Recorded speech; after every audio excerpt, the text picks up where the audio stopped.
¿Qué tal? Bienvenidos a un nuevo programa de Crisis y Conflictos del siglo XX aquí por TLV1 con la presencia del colega Héctor Juliano y esperando a Raúl Canicova porque por una cuestión de salud está un poco demorado, Tarde, pero se se va va a a sumar sumar más tarde, ¿no? en cualquier momento. Hemos terminado prácticamente con la Segunda Guerra Mundial en sí, pero no con sus epifenómenos y consecuencias. Y Claro. tenemos que seguir en esta línea, ¿verdad? Exacto. Y el tema central que hemos dejado para el análisis es el proceso de Nuremberg. Vamos a dedicar este programa al encuadramiento del proceso de Nuremberg y el siguiente al desarrollo del proceso en sí mismo, porque una cosa es tan importante como la otra, es decir, cómo y por qué se hizo un juicio a los vencidos y cómo se hizo, ¿no? En realidad, si me permitís, creo que hay que hacer una distinción semántica y conceptual importantísima de partida. Puede hablarse de un proceso de Nuremberg, no de juicio. Estrictamente hablando, Nuremberg no fue un juicio. Un juicio implica la existencia de una acusación, una fiscalía, una defensa que se presentan ante un juez neutral. Eso es un juicio, el juez es un árbitro. Pero cuando, como en este caso, el fiscal y el juez son la misma persona, el tema de hablar de juicio queda controvertido. Podemos hablar genéricamente de proceso porque se guardaron ciertas formas O como jurídicas. dice Eugenio Davidson, tribunal de Nuremberg. Tribunales, claro, porque en realidad todo arranca por la constitución de un tribunal.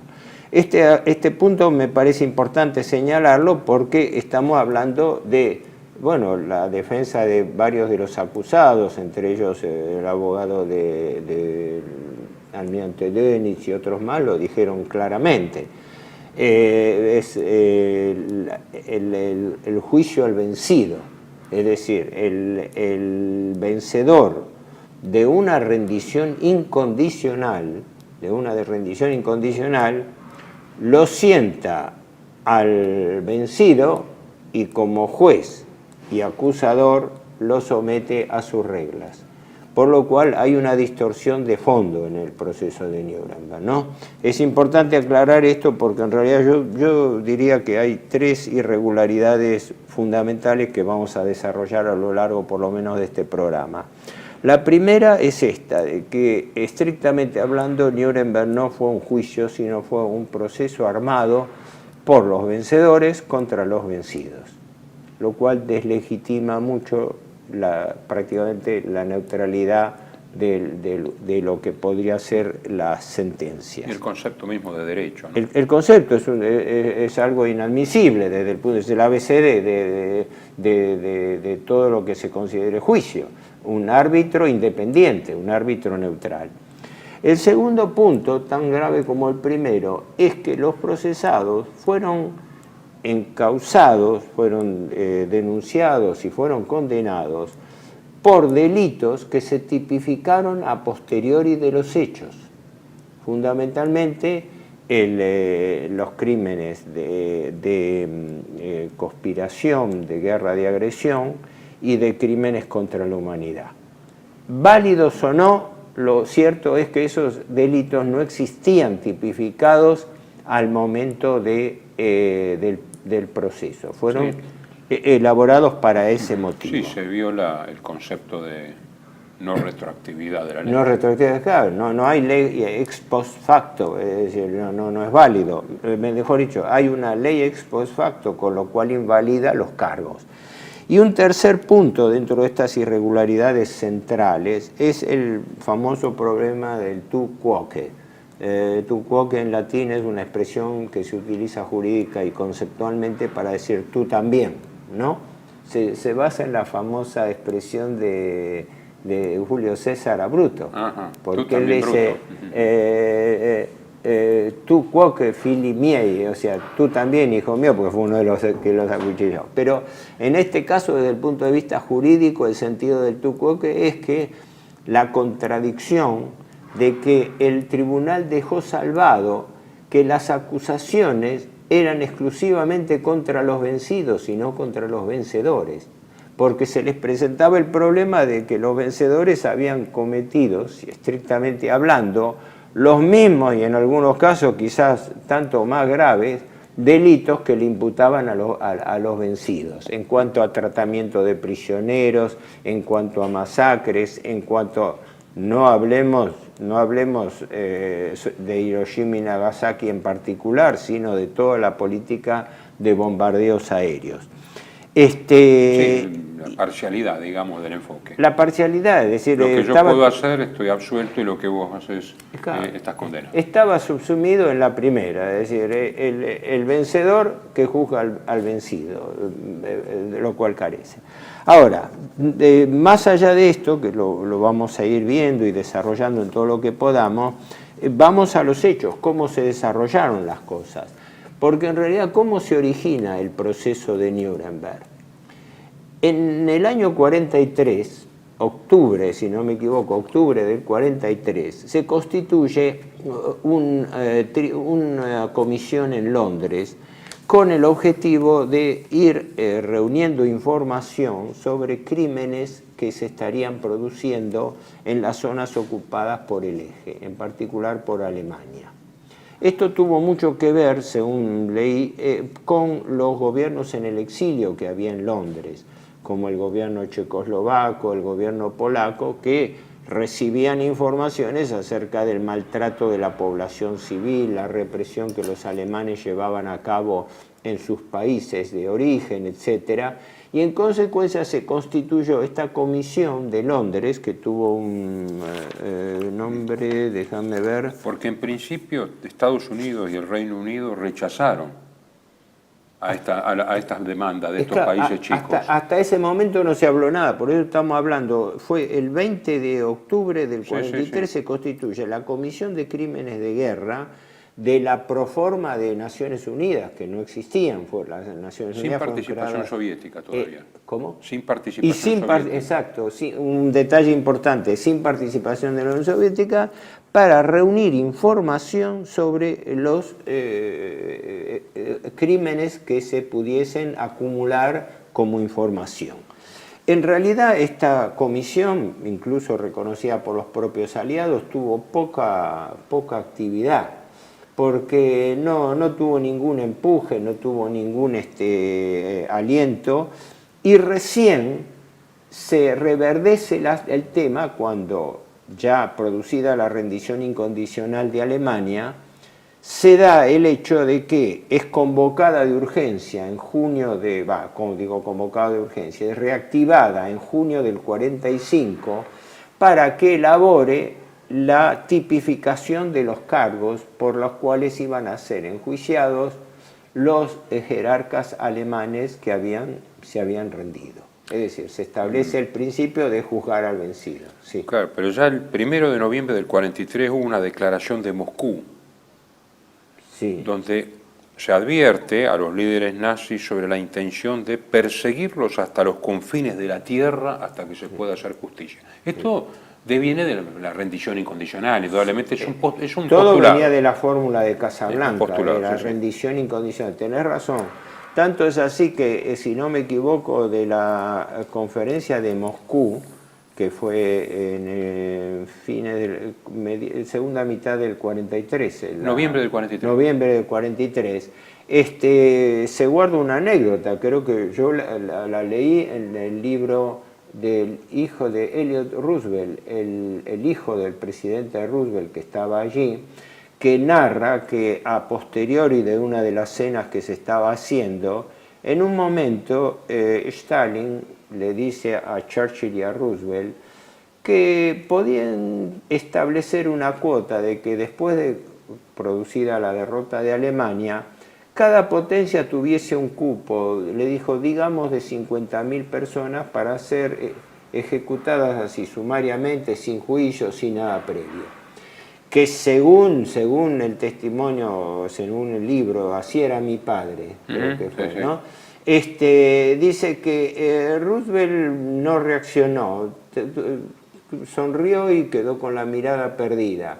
y que en cambio el que habría reaccionado fue Churchill, Sí. como indignado de decir cómo está proponiendo que hagamos una matanza, cosa que igual ocurrió, ¿no? Discrecionalmente, pero en cuanto al armado del juicio, lo concreto, para no extendernos mucho, fue que este comité, esta comisión de crímenes de guerra, que estuvo durante la guerra, el 8 de agosto del año 45, es decir, 3 meses después de terminada la guerra, y con el ok dado en la conferencia de Potsdam, que la conferencia de Potsdam fue en la segunda mitad de julio, ¿no? O sea, la conferencia de Potsdam dio el ok para que se hiciesen juicios a los vencidos. Y los cargos fueron definidos por un documento que elaboró esta Comisión de Crímenes de Guerra, elevado creo que el 8 de agosto del 45. 2 días después de la rendición. De la rendición de... No, de la bomba atómica. De la bomba atómica, exacto, sí. Porque después se iba a hacer un proceso homólogo en Tokio, ¿no? Que lo veríamos más adelante. Ahora, allí se definieron lo que son los llamados tres principios básicos de Nuremberg, del proceso que se iba a hacer en la ciudad alemana de Nuremberg.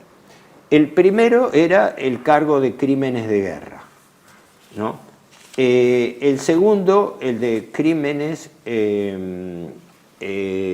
contra la humanidad, y el tercero, crímenes contra la paz. Ahora podemos comentar eso. Sí, no sé si era en ese orden, pero sí, son los tres. Sí, yo tenía, no sé si fue en ese orden, crímenes de guerra, crímenes contra la humanidad y crímenes contra la paz. Al cual se agregó después un controvertido cuarto cargo, que era el crimen de conspiración, que eso fue desarrollado, incluido en forma un poco controvertida por un abogado que era a la vez abogado y coronel del ejército norteamericano, de judío, Murray Bernès, que fue el que definió el concepto de conspiración, ¿no? Que fue bastante controvertido porque como las potencias no querían quedar pegadas también a cargos que le pudieran ser refutados como propios, no se avanzó en esa línea, ¿no? Creo que la delegación francesa lo objetó también. Pero para a propósito, las potencias involucradas, ¿no? Además de Estados Unidos, Reino Unido y la Unión Soviética, estaba Francia, un poco por injerencia británica, porque para poner dos potencias totalmente europeas frente a dos grandes poderes extraeuropeos, claro, ¿no? Porque el tema es así, estrictamente hablando, el tribunal no era propiamente internacional, porque solamente era un tribunal aliado, donde jueces y fiscales eran designados por las 4 potencias vencedoras. No se le dio participación a aliados menores, ¿no? Muchísimos países habían declarado la guerra a Alemania bajo presión aliada, y mucho menos a neutrales, que fue una falencia del proceso. Por ejemplo, cuando los alemanes descubren la matanza soviética de las fosas de Katyn, convocan a un comité de peritos para documentar la matanza, de 13 miembros, y de los cuales casi todos eran de países o del eje o aliados u ocupados por el eje, pero tuvieron la precaución de convocar también a un perito suizo, de tal manera que le dieron un barniz de internacionalidad válido. Por otra parte, la matanza fue real, pese a que los soviéticos pretendieron imputarla a los alemanes en el proceso y no fue...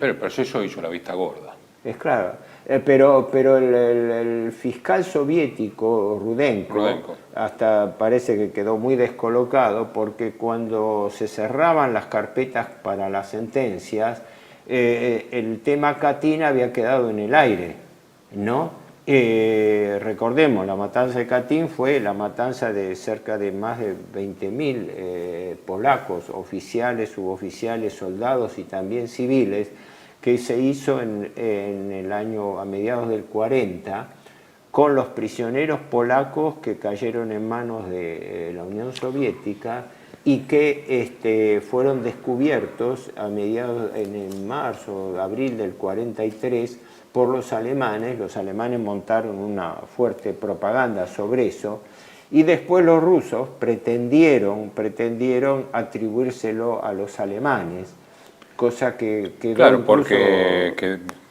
quedaba dentro de lo que es crimen, crimen de guerra, en todo caso. Más que de lesa humanidad, que de guerra. El otro tema es el crimen de agresión, que también fue debatido. La guerra de agresión no estaba dentro del derecho penal internacional. Claro, claro. Y el fiscal principal, que era norteamericano, porque los 2/3 de los que movieron todo el tema fueron estadounidenses. Sí. Sobre todo porque la Unión Soviética tenía pocos que hablaban inglés. Claro. Sí. ¿No? Había un grave problema porque como las traducciones y los papeles tenían que circular en 3 idiomas, inglés, más el alemán, francés, más el alemán, 4 idiomas, es cierto. Inglés, francés, alemán y ruso. Parece que eso complicó mucho las cosas. Es más, para tener una idea, en Nuremberg trabajaron más de 1.200, 1.300 personas. Las 2/3 partes eran norteamericanos. Toda la infraestructura administrativa del proceso de Nuremberg fue hecha con personal norteamericano, ¿no? Por un lado, porque fueron los que organizaron el proceso, los que estaban más interesados en hacerlo, y después los que tenían más recursos también para lo mismo. Sí. Claro, ahí el principal organizador fue el fiscal, casi juez de la Corte Suprema y el fiscal Jackson. Robert Jackson, que amenazó con retirar a Estados Unidos si no se tipificaba la guerra de agresión. Claro. ¿Por qué? Porque para los Estados Unidos era muy importante por el tema de Pearl Harbor. Japón, exacto. Claro, el tema de Japón. Exacto, ese fue el argumento. Habría mucho para hablar de este Jackson. Jackson era, digámoslo, no digo una revista, pero un hombre muy ambicioso. Y la clave de todo eso estaba que él era juez, había tenido una larga figuración, tanto jurídica como política en Estados Unidos, y el trasfondo de la cuestión es que Roosevelt le había prometido a él ser juez de la Corte Suprema. Y él entonces quería utilizar el proceso de Nuremberg, de la cual fue una voz cantante, ¿no?, en materia de acusaciones, etcétera. Y después le salió el tiro por la culata, porque cuando fallece Roosevelt, Truman lo patea a un costado, no lo designa, por el cual él después mantiene una serie de críticas con respecto a eso, ¿no? Pero era un hombre muy ambicioso, como todos los que estaban ahí, trataban de hacer carrera, porque eso era una plataforma internacional. Sí, pues mediáticamente debe haber sido el primer acontecimiento jurídico, entre comillas, internacional. Claro, la primera. Se había intentado, se había mencionado y se había propuesto hacerlo en la Primera Guerra Mundial, pero no se llevó a cabo. No se atrevieron todavía a llegar a juzgar, digamos, claro, a individuos, porque ojo, que aquí hay un gran cambio en el derecho. Sí. Ya no es la soberanía de las naciones, claro, sino que se inculpa a líderes, claro, políticos, militares, industriales, científicos, etcétera. Claro, claro. Hay un viraje ahí. Bueno, es que redondeamos y vamos al segundo eso bloque. Fue, ahora me hiciste acordar, eso fue una de las controversias con el agregado del cuarto cargo de conspiración, porque Murray Barnett en realidad introdujo no solamente el cargo de conspiración, que era muy genérico y muy ambiguo para tipificarlo jurídicamente, sino el principio de responsabilidad colectiva, por el cual entre los 24 acusados personales estaban también, además, las instituciones. Fueron declaradas, cosa que ahora se sigue haciendo normalmente, fueron declaradas entidades criminales, las Waffen-SS, pero también la Wehrmacht. Sí. O sea, había una duplicidad. Y la dirección del Partido Nacional Socialista como tal. El partido nazi, o sea, se incorporó la figura de la responsabilidad colectiva, que algunos, como los soviéticos, querían extender al pueblo alemán, y que los norteamericanos, según parece, quisieron acotarlo, porque si no el cargo de conspiración era un cargo elástico, daba para cualquier cosa. Sí, ahora vamos a ver las diferentes visiones, por qué los soviéticos y por qué los angloamericanos, en el próximo bloque. Tele-V1 se complace en anunciar que estará transmitiendo en su canal Tele-V1 Clips valiosos programas emitidos antes de la censura sufrida. El lienzo prohibido, el revés del derecho, combates por nuestra historia, disenso, historias de Malvinas, entre otros que podrán encontrar en este enlace.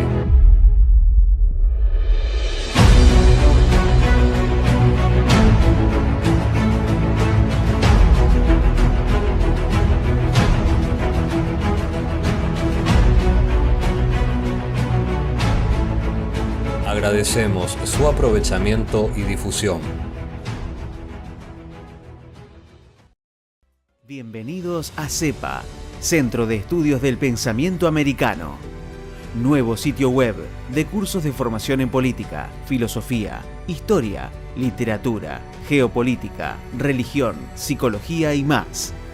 Cursos de formación que reflejan el verdadero pensamiento americano. Lo invitamos a elegir el curso de su agrado ingresando en www.cepa.la.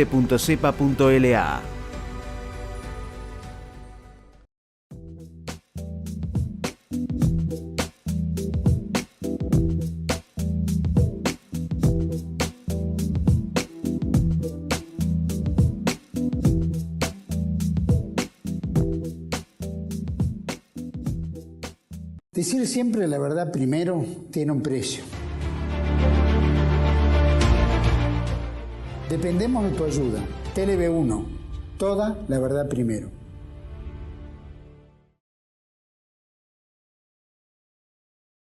Bueno, continuamos. Estábamos viendo de que había algunos puntos de vista distintos según los intereses. Claro, porque más allá de que el común denominador era, en cierto modo, el revanchismo, los norteamericanos se amparaban siempre en esta idea de la superioridad moral del sistema occidental, es decir, representaban a la humanidad. Y como dice Carl Schmitt, el que habla en nombre de la humanidad excluye por principio al enemigo, porque el que es enemigo de toda la humanidad es un enemigo con el cual no se puede tener ninguna piedad, ninguna justicia, no se puede transar en absoluto.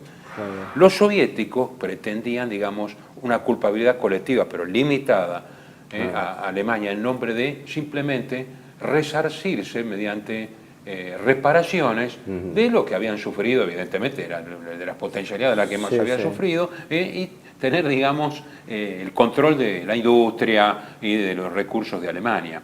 O sea, eran enfoques disímiles. Es más, para los soviéticos había que presentar cargos por crímenes contra civiles, pero Jackson dice no, crímenes contra la humanidad. Bueno, eso fue refundido porque en efecto la postura soviética fue asociar crímenes contra la humanidad a crímenes contra civiles. Eso fue propuesto por un jurista soviético, ¿no? Y estuvo a punto de hacer fracasar el planteo y lo zanjó el fiscal Jackson norteamericano, subsumiendo, es decir, refundiendo ambos conceptos, diciendo que sí, que esencialmente los crímenes de lesa humanidad eran crímenes contra civiles porque se contraponían a las convenciones de Ginebra. Pero las convenciones de Ginebra, que entre eran 4 fundamentales, tocaban más que nada a prisioneros de guerra y solo subsidiariamente al tema civiles. Claro. No contemplaban, no tenían debidamente tipificado el cargo, ¿cierto? Claro, pero además se limitó la jurisdicción del tribunal sobre crímenes de lesa humanidad a los cometidos como consecuencia de la guerra de agresión, porque si no, era un boomerang. la Unión Soviética había cometido crímenes contra sus propios civiles. Exacto. Y los norteamericanos tenían la famosa ley Jim Crow, de segregación racial contra los negros. Entonces, claro, era, que esa fue, había que limitarlo. Por eso el tema de que la Corte terminó fallando y los más interesados eran precisamente la Unión Soviética y Estados Unidos, por razones distintas pero convergentes, era excluir los cargos contra los vencedores, porque los norteamericanos se encontraban con que cuando hablaban de leyes discriminatorias, como habían sido las leyes de Nuremberg de 1935, se encontraban con que ellos tenían vigente la ley Jim Crow sobre segregación racial formal y abierta.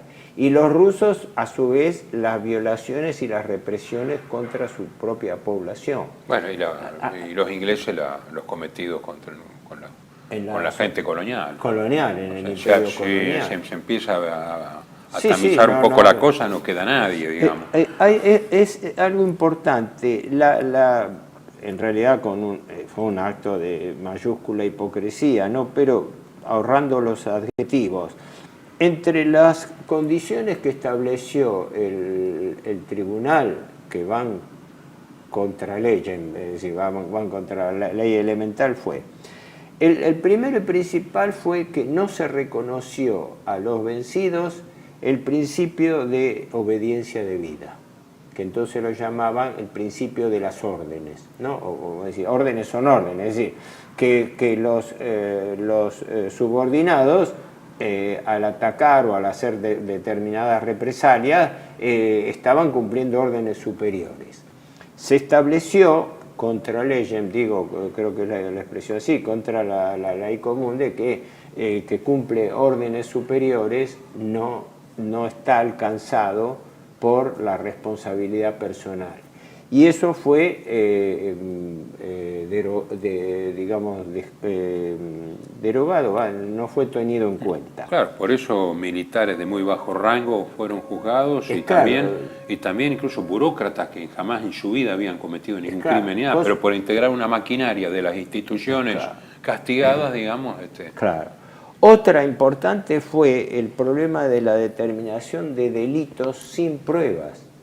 ¿Por qué? Porque la Corte se autoarrogó la función de determinar la validez de las pruebas presentadas.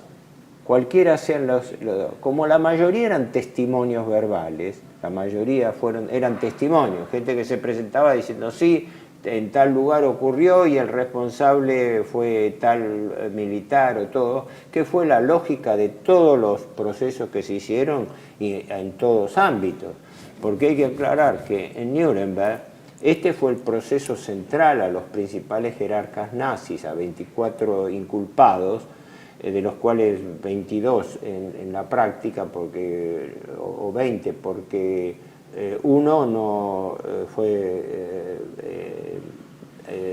acusado en ausencia, Bormann, el secretario de Hitler. Otros se suicidaron, como Robert Ley, creo Gustav que Krupp estaba totalmente... El industrial, Krupp estaba aislado del mundo, pues estaba enfermo de cáncer y estaba...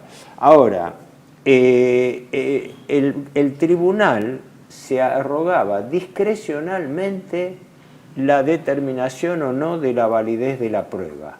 Quiere decir que el tribunal decidía qué prueba era válida o no válida por su propio criterio. ¿Me explico? Esto es una transgresión muy grande porque documentos presentados por la parte defensora no fueron aceptados, ¿no? Incluso el famoso protocolo secreto del acuerdo Molotov-Ribbentrop, que como inculpaba también a la Unión Soviética, fue desestimado como prueba. Hay algo muy importante al respecto, que es que no se presentó a la defensa, porque también había una defensa alemana, digamos. No, fueron permitidos que designasen defensores, con una infraestructura mínima, pero no se permitió acceder a las pruebas de descargo a los imputados. Y tampoco podía ser apelado. Había una instancia, pero era ridícula, la instancia de apelación a la autoridad aliada, que era el Comando Militar Aliado con sede en Berlín, que teóricamente podía ser árbitro como a cargo de las funciones de gobierno de Alemania, porque Alemania era un país ocupado, pero que ni se intentó porque estaba constituida por los mismos países que estaban juzgando a los vencidos.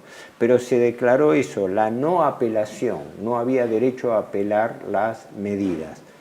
Y también se presentó el tema de que las leyes internacionales nuevas que se habían dictado por los principios de Nuremberg, estos 3-4 cargos, podían contravenir leyes locales y primaba la ley internacional sobre las leyes locales. O sea que alguien que durante la guerra hubiese estado cumpliendo directivas que en su momento eran legales, ¿no? Eso se dio mucho con el tema de las leyes de Nuremberg y otras más, o leyes de represalia. Resulta que a posteriori, por una ley posterior al hecho e internacional, quedaba desplazada la ley interna, lo cual era también una decisión arbitraria del vencedor. Incluso el tema de la validación de la prueba con la valoración de testigos, porque la mayoría de los cargos fueron aprobados en realidad por acusaciones de testigos, no acusaciones documentales probadas, porque las que había eran contadas y algunas de ellas le salieron el tiro por la culata, porque las pocas que trascendieron se revertían también por haber sido realizadas por los aliados, ¿no? Por ejemplo, el almirante Dönitz el almirante Dönitz evitó una acusación mayor precisamente porque gente norteamericana le hizo acercar las órdenes que el almirante Nimitz en el Pacífico dio sobre la guerra submarina, que eran más draconianas que la que aplicaban los alemanes. Bien, aquí entonces con Raúl, que el tercer hombre que se ha integrado ahora.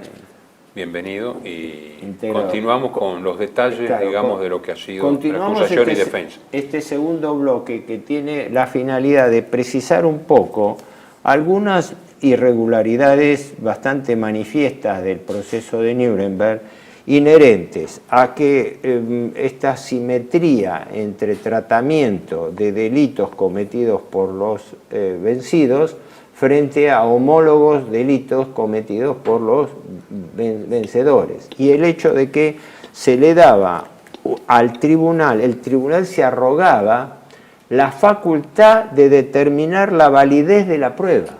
Es decir, un testimonio personal era discrecionalmente aceptado o rechazado por el tribunal sin que pudiera no estaba obligado a dar ninguna explicación, simplemente decía no se acepta y nada más. Claro, era discrecional.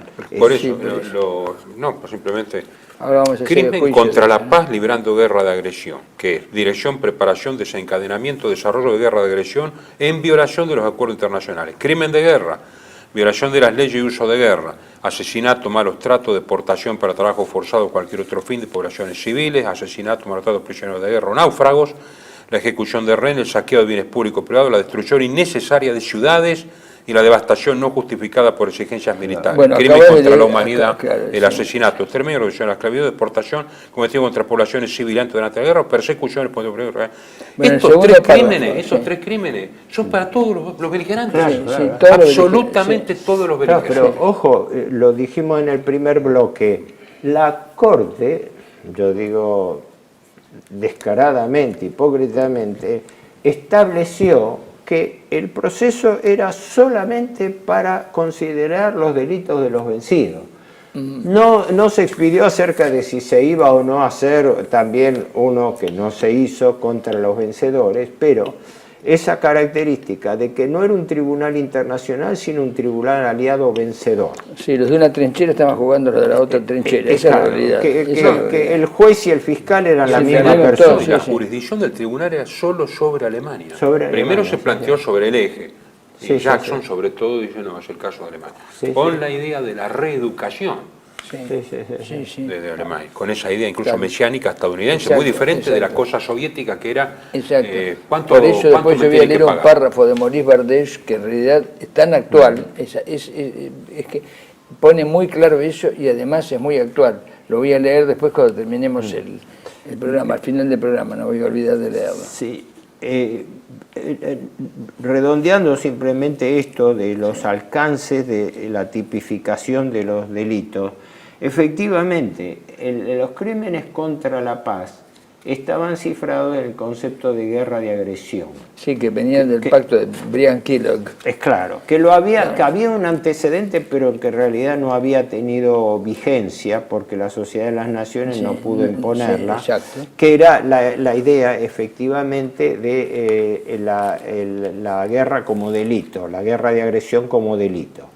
Pero fundamentalmente lo que complica las cosas es cuando Murray Barnett, que fue el que incorporó el cuarto cargo, el cargo de conspiración, Sí, conspiración. lo amplió y lo relativizó totalmente, porque resulta que bajo el cargo de conspiración entraba cualquier política de cualquier país en cualquier momento de la historia, antes, durante o después. Claro. Esa, digámoslo así directamente, ¿no? Y la bajo el cargo de conspiración, cualquier política de cualquier país, desde los asirios hasta el día de hoy, en cualquier época y en cualquier periodo, es conspiración toda, la independencia de un país, la lucha de liberación de un país, la lucha En por este la... caso estaba todo dirigido sobre todo a intelectuales, propagandistas e industriales que no podían ser alcanzados por lo estrictamente Exactamente. militar y político. Exactamente. Por eso caía Porque desde el Julio cargo- Streicher hasta Carl Schmitt, desde Exactamente. todo porque el conspiraba. cargo de conspiración Claro. introducía Claro, como cualquiera dicen, que las aporte una- instituciones. sí, exacto, claro, que implica contra las las instituciones, es decir, declaraban criminal a las Waffen-SS, criminal a los un precedente jurídico de ese tipo es, no solo lo ha dicho Lucio Moreno Quintana cuando dice que Lucio Moreno Quintana, el gran jurista argentino, dice que el juicio es una aberración jurídica, no solo es una aberración jurídica, sino que sienta un principio abstracto por sobre toda la realidad que debe ser obedecido como si fuera un mandato divino. Y todo lo que se opone a eso, que se opone el derecho público, el derecho romano, el derecho natural, todo eso que se opone a ese principio áulico, ese principio áureo, dorado, que ha sido impuesto como un principio que debe ser acatado por toda la humanidad, porque un tribunal o un grupo de gente, por consenso, un grupo de gente se sienta y en consenso, como si dijeran, señores, acá somos tres, sumemos tres más, hacemos un consenso y a partir de mañana no se usan guantes, se usan los zapatos en las manos. Va a ser un poco difícil agarrar algo con las manos cuando tenga zapatos puestos. Es decir, va contra la naturaleza misma de las cosas, contra el derecho natural, contra el ius público europeo, contra las diversas tradiciones y los diversos derechos consuetudinarios que se han formado en todos los países a lo largo de la historia. En ese sentido es una aberración jurídica. Y yo me gusta compararlo con una obra de Quevedo, una obra en broma que escribe Quevedo que se llama El Tribunal de la Justa Venganza. Yo creo que el tribunal que ejerce la venganza es un tribunal de la injusta venganza. Entonces es un tribunal, en realidad es un proceso, no es un tribunal, es un proceso contra los vencidos. Y eso puede ser aplicado, es reversible, mañana puede ser aplicado contra cualquiera, ¿o no? Sí. Aceptar ese principio abstracto se daban contradicciones irritativas. Ejemplo, quizás lo vamos a ver después en el próximo programa cuando entremos un poco en la casuística, aunque brevemente, pero uno que surgió desde el primer momento.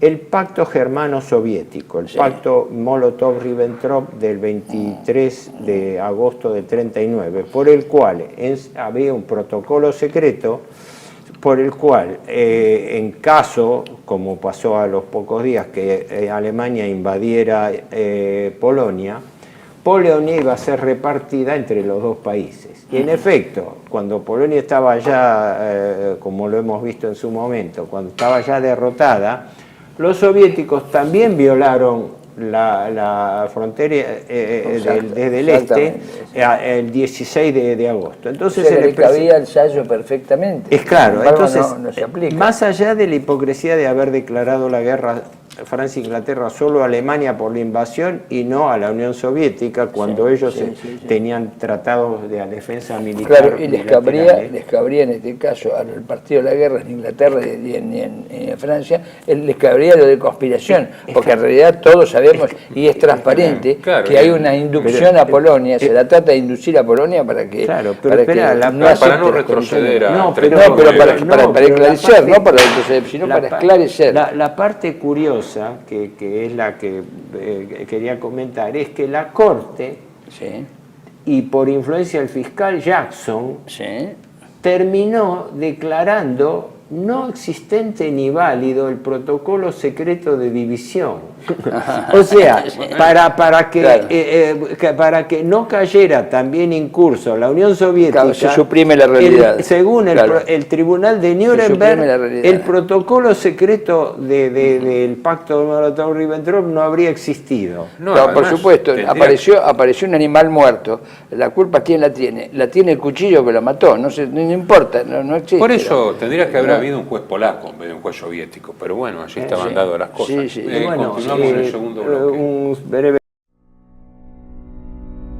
Tele-V1 se complace en anunciar que estará transmitiendo en su canal Tele-V1 Clips valiosos programas emitidos antes de la censura sufrida. El lienzo prohibido, el revés del derecho, combates por nuestra historia, disenso, historias de Malvinas, entre otros que podrán encontrar en este enlace.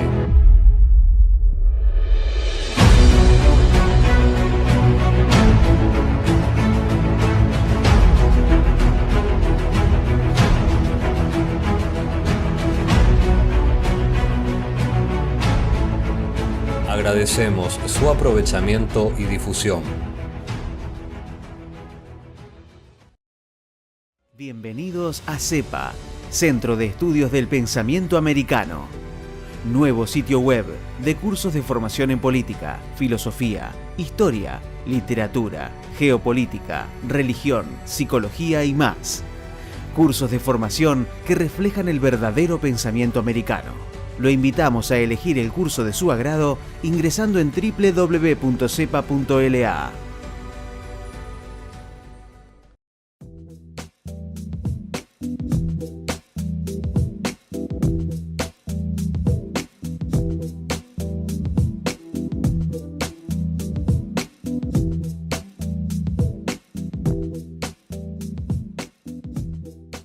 Decir siempre la verdad primero tiene un precio. Dependemos de tu ayuda. Tele-V1, toda la verdad primero.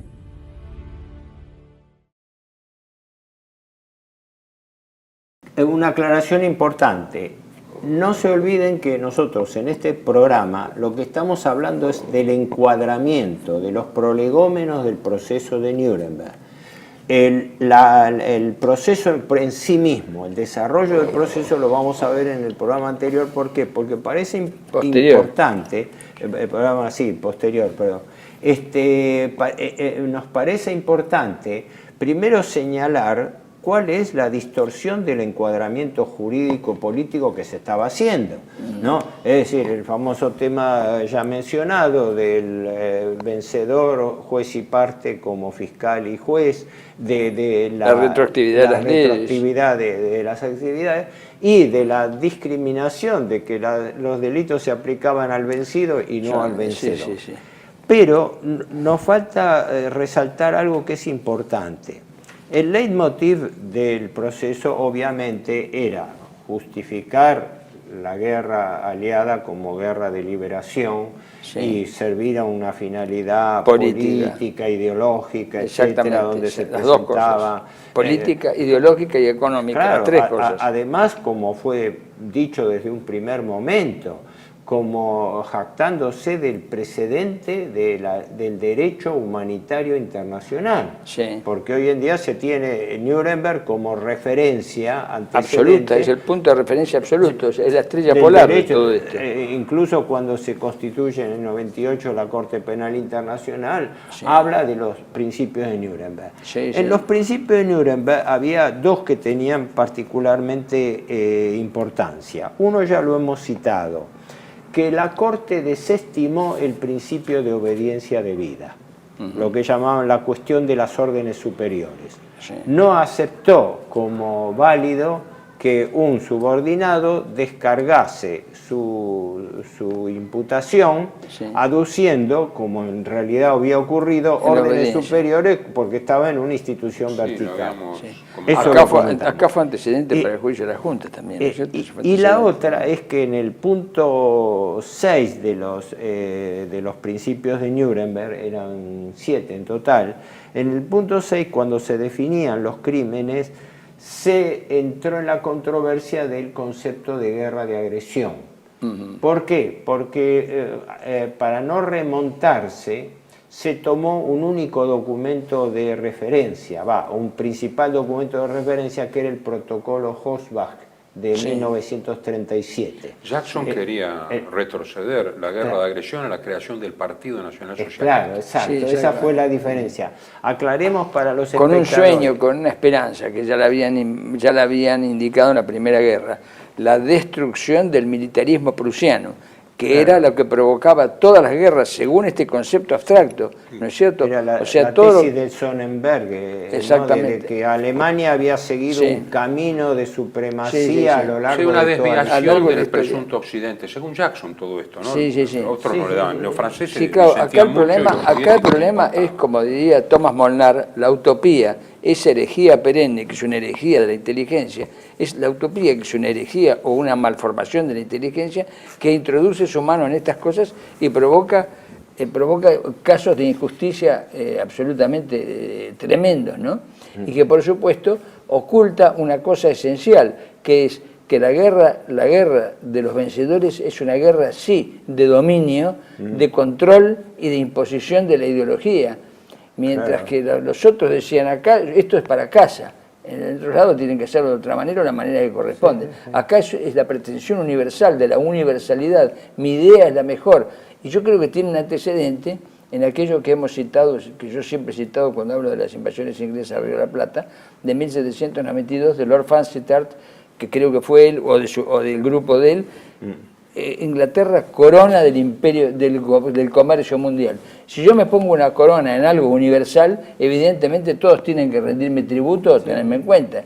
Si yo soy la corona del comercio mundial, todos me tienen que pagar tributo. Cada operación económica tiene que pagar un tributo. Y eso es la eliminación de todas las soberanías. Una de las cuestiones que yo citaba, que fue resistida por la delegación francesa, porque el fiscal francés, bueno, no era conocido, François de Menthon, y luego Auguste Champetier de Ribes. De Menthon.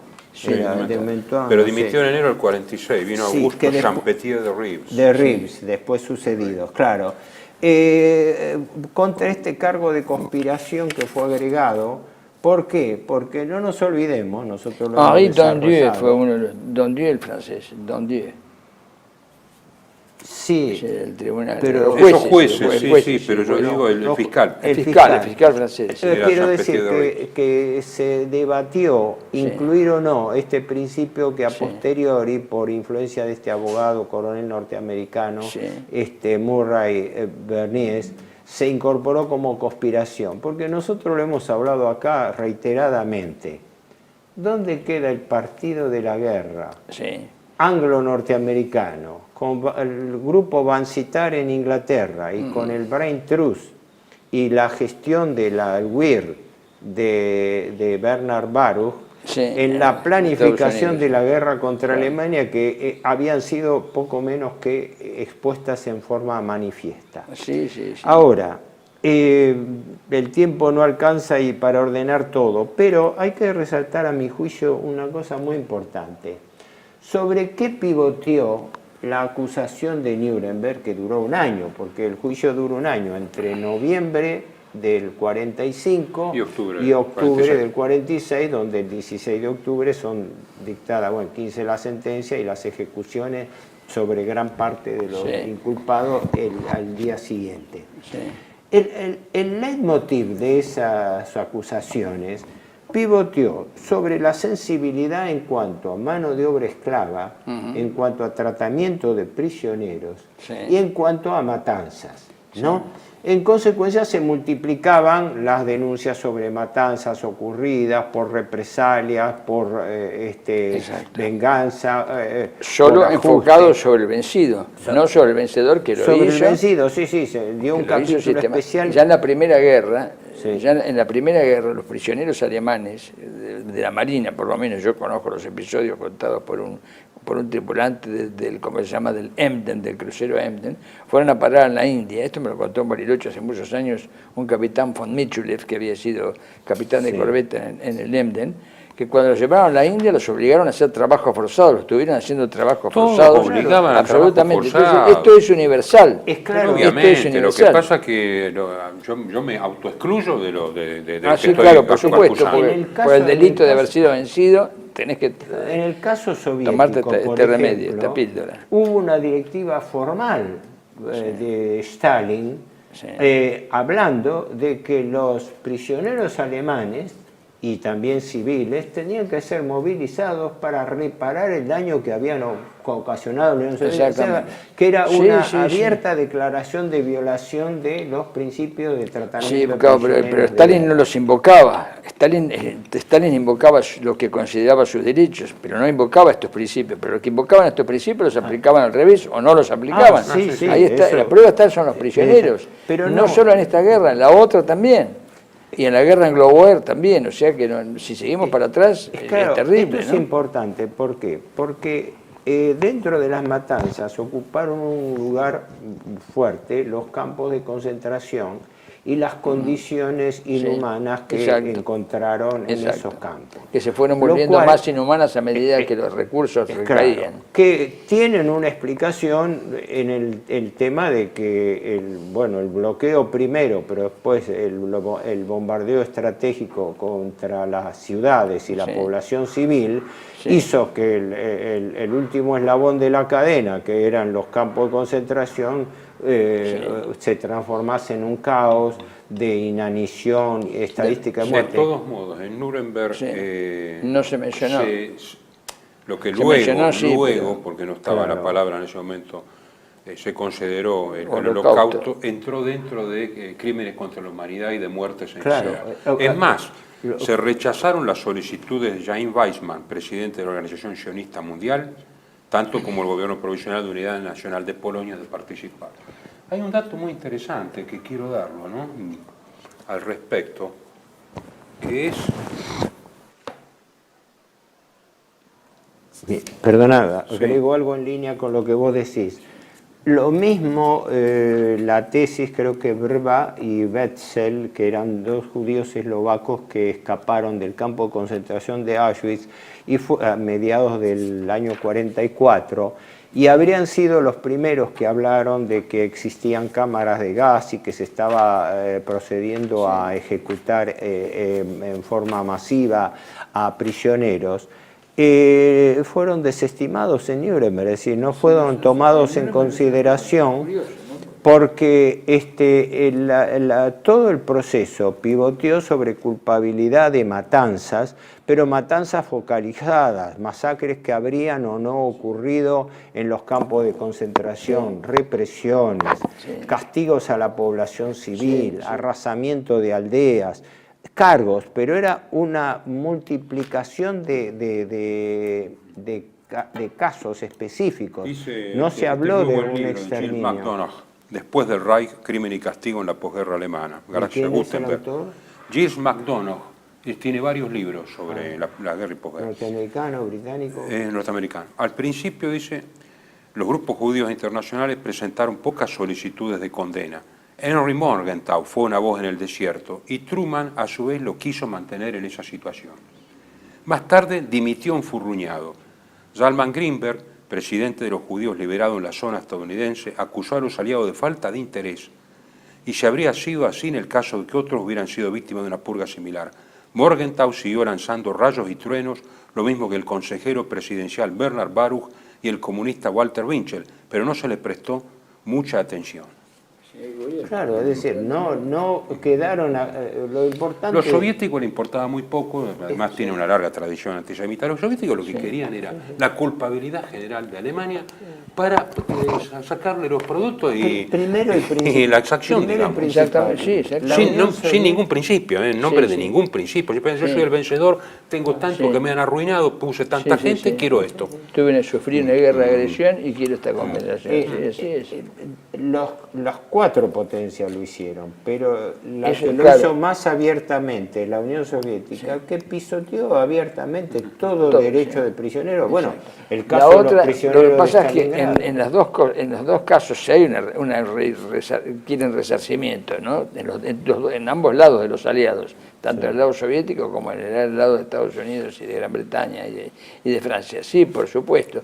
Pero la diferencia es que la Unión Soviética quiere, como vos decís, el resarcimiento efectivo, práctico, concreto, de reparaciones de lo que quedó destruido. Y los otros quieren eso, más el dominio político y el borrar del pueblo sometido la ideología que los llevó al poder. O sea, borrar absolutamente todo, imponer el modelo, la ideología de que ganó, que se convierte a través del principio utópico en una ideología, en un principio paradigmático universal que debe ser aceptado como un credo, y eso estamos viviendo hoy, el resultado de eso lo estamos viviendo. Es un credo, o tenemos ese credo que tiene una derecha y una izquierda, pero es un credo, o directamente quedamos fuera de la humanidad, y eso es terrible, ¿no? A mí lo que me interesa señalar es un hecho central. Sí.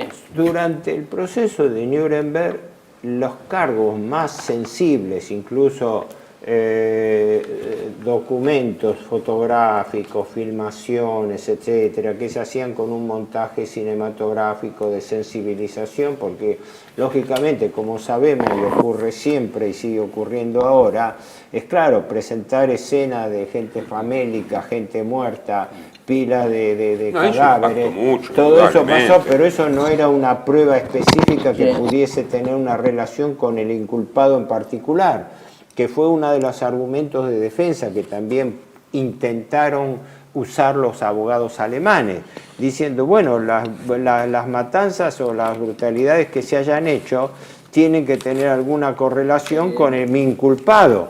Un ejemplo paradigmático por ahí fue el de Ribbentrop, que era ministro de Relaciones Exteriores, y él no estaba ni al tanto, ni demostró estar al tanto de lo que podía estar ocurriendo en Lo que pasa respecto a lo que decía Raúl de la invocación a valores universales y todo, Davidson tiene una gran biografía de Hitler en 2 tomos, interesante, y la obra The Trial of the Germans, el tribunal de los alemanes, an account of 22 defendants before the International Military Tribunal en Nuremberg. O sea, toma también el tema de los defensores. Plantea preguntas, ¿no?, sobre la justicia y necesidad del tribunal y dice, dejémoslo de broma, no es un evento jurídico, es un evento político. Un evento político. Y dice, en un mundo de asuntos humanos complejos, dice, una justicia brutal, Nuremberg, puede ser preferible a la ejecución sumaria. Claro, en vez ¿qué habrían hecho los soviéticos? Los cuelgan a todo y listo y se acabó. Y a ver, plata. Acá no.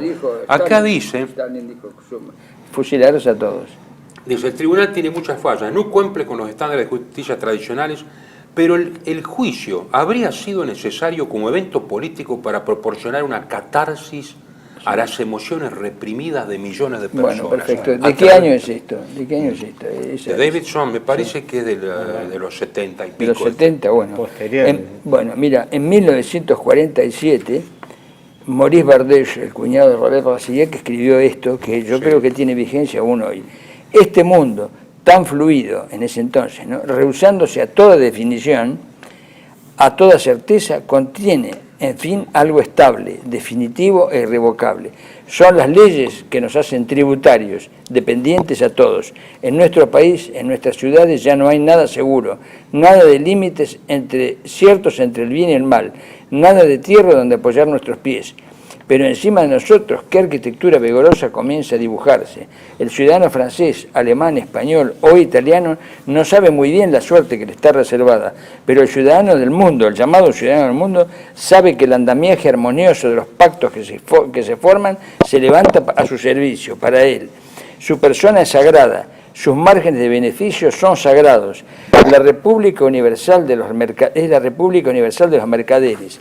La lotería de la historia se ha detenido esta vez para siempre. No hay más que una ley que permite conservar la que permite conservar las ganancias. Todo está permitido salvo volver sobre lo resuelto.